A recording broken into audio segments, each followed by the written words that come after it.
చాలామంది షాప్లో sale agent చెప్పాడనో లేదా ప్రోడక్ట్ పేజ్లో బోల్డ్గా రాసిందనో దాన్ని మిస్ చేస్తారు. అందువల్లే ఏసీ షెడ్కి వెళ్ళిపోతుంది. Hi friends, this is Naveen. Welcome to Tech24. Recent టైమ్స్లో మనం చాలా 5 star and 3 star ACs reviews అయితే చేసాం. ఇప్పుడు ఈ వీడియోలో అసలు ఏసీని ఎలా వాడాలి, ఏసీ వాడే ముందు, ఏసీ వాడేటప్పుడు మనం పాటించాల్సిన టిప్స్ అండ్ ట్రిక్స్ ఏమున్నాయో డీటెయిల్గా డిస్కస్ చేద్దాం. అండ్ ముందే చెప్తున్నాను, ఇదేమి ఏసీ బయింగ్ గైడ్ అయితే కాదు. ఏసీ కొన్న తర్వాత మనం ఎలా యూజ్ చేయాలి అనే యూసేజ్ గైడ్. ఇదైతే గుర్తుపెట్టుకోండి. డెఫినెట్గా ఈ వీడియోలో నేను చెప్పే ఈ టిప్స్ పాటించిన తర్వాత మీ ఏసీ పర్ఫార్మెన్స్ ఇంప్రూవ్ అవుతుంది అండ్ ఎలక్ట్రిసిటీ కన్జంప్షన్ కూడా చాలా వరకు తక్కువ అవుతుంది. ఆలస్యం చేయకుండా స్టార్ట్ చేసేద్దాం. ఫస్ట్ది, మీరు రెగ్యులర్గా కాకుండా ఓన్లీ సమ్మర్ సీజన్ మాత్రమే ఏసీని యూజ్ చేస్తామనుకుంటే ఏసీని యూజ్ చేసే 1 వీక్ ముందు సర్వీసింగ్ అయితే చేయించండి. ఏసీకి పట్టుకున్న డస్ట్ అండ్ బ్యాక్టీరియా అన్నింటినీ నీట్గా క్లీన్ చేసి హైజీన్గా ఉండేలా చేస్తారు. ఇంకా మీరు సమ్మర్లో మాత్రమే ఈ ఏసీ వాడే వాళ్ళైతే డైలీ ఒక 30 to 1 hour ఆన్ చేసి మళ్ళీ ఆఫ్ చేయండి. దీనివల్ల లోపల మెకానిజం స్టక్ అయ్యే ఛాన్స్ ఉండదు. లేదంటే వీక్లీ ఒక్కసారైనా అలా ఒక 30 minutes ఆన్ చేసి ఆఫ్ చేస్తూ ఉండండి. అండ్ ఇది కాకుండా సమ్మర్ టైంలోనే ఏసీ యూజ్ చేస్తాం అనుకుంటే 3 స్టార్ ఏసీని ప్రిఫర్ చేయండి. లేదు ఆల్మోస్ట్ ఇయర్ అంతా వాడతాం అనుకుంటే మీకు 5 స్టారే బెస్ట్ ఆప్షన్. అండ్ నెక్స్ట్, చాలా మంది యూజ్ చేసేటప్పుడు ఫ్యాన్ యూజ్ చేయకూడదని అయితే అనుకుంటారు. యాక్చువల్గా అది నిజమే. మనం ఫ్యాన్ని ఫుల్ స్పీడ్లో పెట్టి యూజ్ చేసేటప్పుడు దాని నుంచి కూడా మనకి కొంచెం హీట్ అయితే వస్తుంది. సో దాన్ని కూల్ చేయడానికి కూడా కంప్రెసర్ వర్క్ చేయాల్సి వస్తుంది. దానివల్ల ఏసీకి అడిషనల్ బర్డెన్ అవుతుంది. సో మీరు ఫ్యాన్ని 1 or 2లో పెట్టి యూజ్ చేయండి. దీనివల్ల హీట్ తక్కువగా జనరేట్ అవుతుంది. At the same time AC యొక్క కూలింగ్ రూమ్ అంతా ఈవెన్గా స్ప్రెడ్ అవుతుంది. ఎస్పెషలీ 2-way స్వింగ్ ఉన్న ఏసీస్ ఉన్న వాళ్ళకి ఫ్యాన్ యూజ్ చేయడం 1 or 2 స్పీడ్లో అనేది చాలా అంటే చాలా బెనిఫిట్ అవుతుంది. అండ్ నెక్స్ట్, మీరు ఏసీని యూజ్ చేసేటప్పుడు సన్లైట్ రూమ్లో పడకుండా ఉండేలా చూసుకోండి. మళ్ళీ అదొక అడిషనల్ బర్డెన్ అవుతుంది. సన్లైట్ లోపల పడితే హీట్ ఎక్కువ అవుతుంది. దాన్ని తగ్గించడానికి కంప్రెసర్ మీద లోడ్ ఎక్కువ పడుతుంది. దీంతో ఎలక్ట్రిసిటీ కన్జంప్షన్ కూడా ఎక్కువ అవుతుంది. సో మొత్తం విండోస్ అండ్ డోర్స్ అయితే క్లోజ్ చేసుకోండి. లేదు రూమ్ మరీ చీకటి అయిపోతుందంటే కర్టెన్స్ యూజ్ చేయండి, పార్షల్ గా సన్లైట్ పడేలా. అండ్ నెక్స్ట్, మీకు హైజీన్ ఎయిర్ క్వాలిటీ కావాలి అనుకుంటే డెఫినెట్లీ ఎవ్రీ 15 daysకి ఒకసారైనా ఎయిర్ ఫిల్టర్ని అయితే క్లీన్ చేసుకోండి. మీరు మరీ అంత బిజీ ఉంటే మంత్లీ ఒక్కసారైనా డెఫినెట్గా క్లీన్ చేసుకోండి.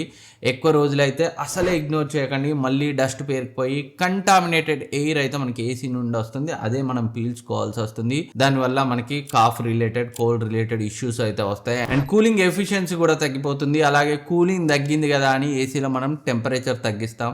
దానివల్ల కంప్రెసర్ ఇంకా ఎక్కువ వర్క్ చేస్తుంది. దానివల్ల ఎలక్ట్రిసిటీ కన్జంప్షన్ కూడా ఎక్కువ అయిపోయి మన కరెంట్ బిల్లు కూడా పెరిగిపోతుంది. సో అందుకే ఎయిర్ ఫిల్టర్స్ని రెగ్యులర్గా క్లీన్ చేస్తూ ఉండండి. అండ్ ఈ ఫిల్టర్ క్లీనింగ్తో పాటు ఎవ్రీ 6 monthsకి ఒకసారి సర్వీస్ అయితే చేయించండి. మొత్తం నీట్గా ఏసీ అంతా శానిటైజ్ చేస్తారు. దానివల్ల మనకి పర్ఫార్మెన్స్ ఇంప్రూవ్ అయ్యి ఎలక్ట్రిసిటీ కన్జంప్షన్ తక్కువ అవుతుంది. అండ్ నెక్స్ట్ది కంప్రెసర్ ప్లేస్మెంట్. మీరు బయట పెట్టే అవుట్డోర్ యూనిట్ని డైరెక్ట్ సన్లైట్ ఎక్స్పోజర్ పడకుండా వీలైనంత వరకు అయితే పెట్టుకోండి. అది మ్యాక్సిమం ఎక్కువ మందికి పాసిబుల్ కాకపోవచ్చు, బట్ పాసిబిలిటీ ఉంటే సన్ ఎక్స్పోజర్ పడకుండా ఉంటే మనకి ఏసీ పర్ఫార్మెన్స్ ఇంకా బెటర్గా ఉంటుంది.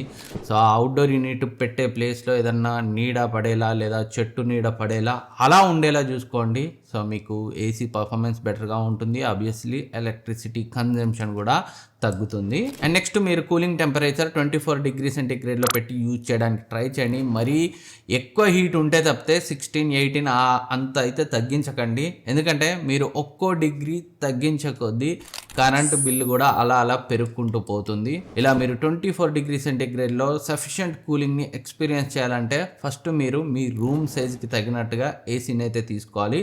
ఒకసారి స్క్రీన్ పైన ఇమేజ్ వేస్తాను. దాన్ని బట్టి మీ రూమ్కి సెట్ అయ్యే పర్ఫెక్ట్ ఏసీని అయితే తీసుకోవచ్చు. ఏసీ బయింగ్ గైడ్లో డీటెయిల్గా మాట్లాడాను ఆ విషయం.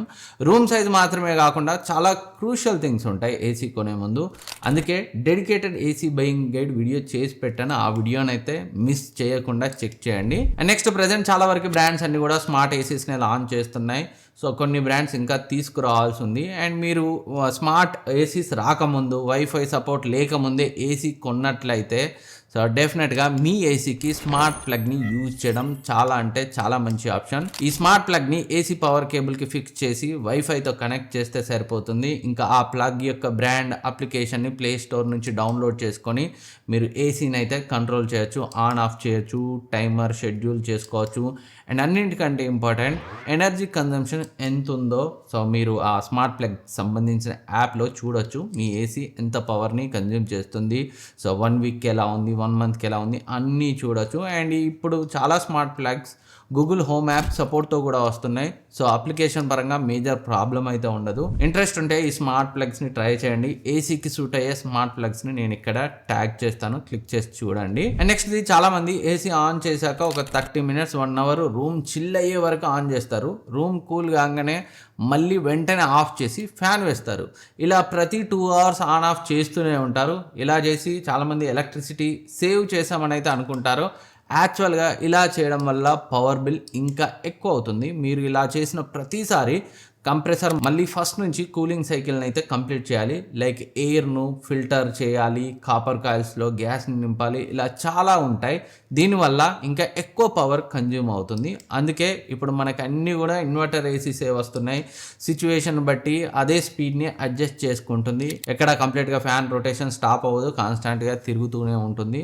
సో ఎలక్ట్రిసిటీ కన్జంప్షన్ పరంగా మీరు ఒక గంట ఆన్ చేసి ఏసీని మళ్ళీ గంట ఆఫ్ చేస్తే మీకు లాభం కంటే నష్టమే. కొంతవరకు ఫిక్స్డ్ స్పీడ్ ఉన్న ఏసీస్కి ఓకే, బట్ ఈ ఇన్వర్టర్ బేస్డ్ ఏసీస్కి అయితే అసలు అలాంటి ప్రయత్నాలే చేయకండి. ఆన్ చేసి పెట్టండి. కావాల్సిన టెంపరేచర్ రీచ్ కాగానే కంప్రెసరు సో స్పీడ్ని అయితే తగ్గించుకుంటుంది. ఎలక్ట్రిసిటీ కన్జంప్షన్ మనకి ఆబ్వియస్లీ తగ్గుతుంది. అండ్ ఇంకోటి చాలామంది బెడ్రూమ్లోకి 1 ton ఏసీ తీసుకొని డోర్ ఓపెన్ చేసి హాల్లో కూడా కూలింగ్ వస్తుంది, ఒకటేసారి బెడ్రూమ్ అండ్ హాల్ రెండు కూడా కూల్ అవుతాయని అనుకుంటారు. బట్ మీకు కరెంట్ బిల్ మాత్రం సో వాచిపోతుంది. 100 square feet కూల్ చేయాల్సిన ఏసీని 300 SFT రూమ్ని కూల్ చేయమంటే ఎలా వీలవుతుంది? ఇంకా మీరు డైలీ యూజ్ చేస్తుంటే కంప్రెసర్ మీద హెవీ లోడ్ పడి పాడయ్యే ఛాన్స్ అయితే ఉంటుంది.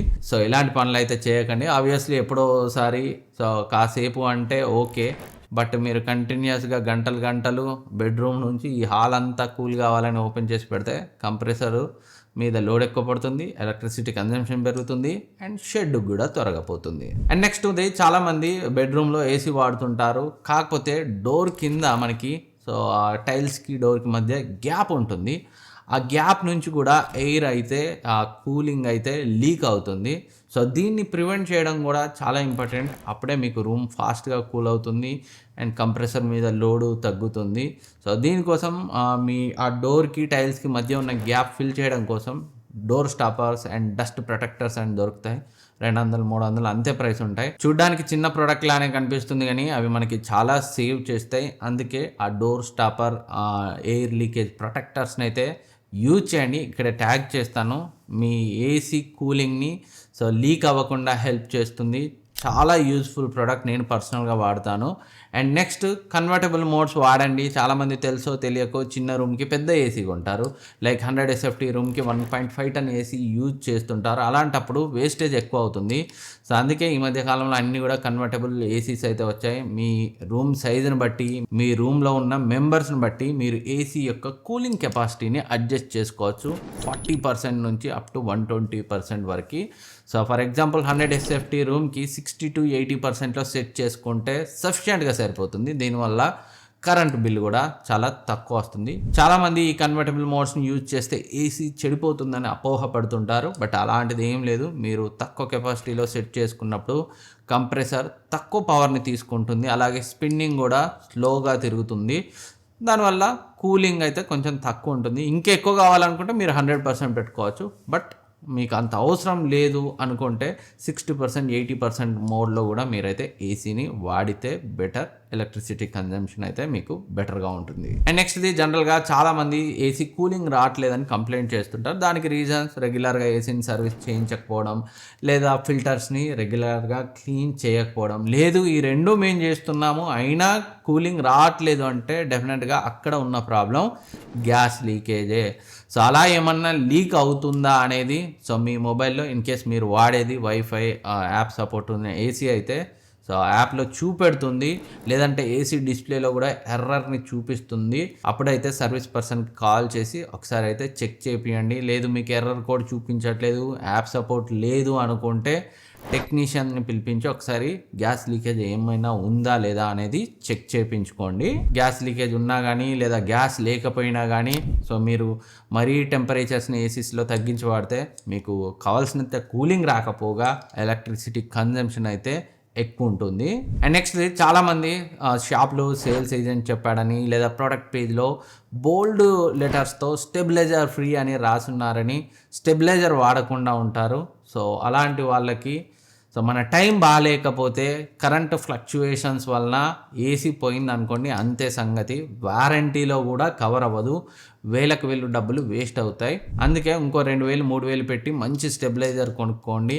సో మనకి ఫ్లక్చువేషన్స్ ఉన్న ఏసీ మీద ఇంపాక్ట్ పడకుండా స్టెబిలైజర్ అయితే మన ఏసీని ప్రొటెక్ట్ చేస్తుంది. సో ఈ టిప్స్ అన్ని ఫాలో అయితే నేను గ్యారంటీ ఇస్తున్నాను, మీ కరెంట్ బిల్ పక్కాగా ఇంతకు ముందుతో పోలిస్తే చాలా అంటే చాలా తక్కువ వస్తుంది. అండ్ మీ ఏసీ లైఫ్ కూడా ఇంక్రీజ్ అవుతుంది, కూలింగ్ ఎఫిషియన్సీ కూడా బాగుంటుంది. అండ్ ఫైనలీ ఎంతో కొంత డబ్బులు అయితే మీరు సేవ్ చేసుకోగలుగుతారు.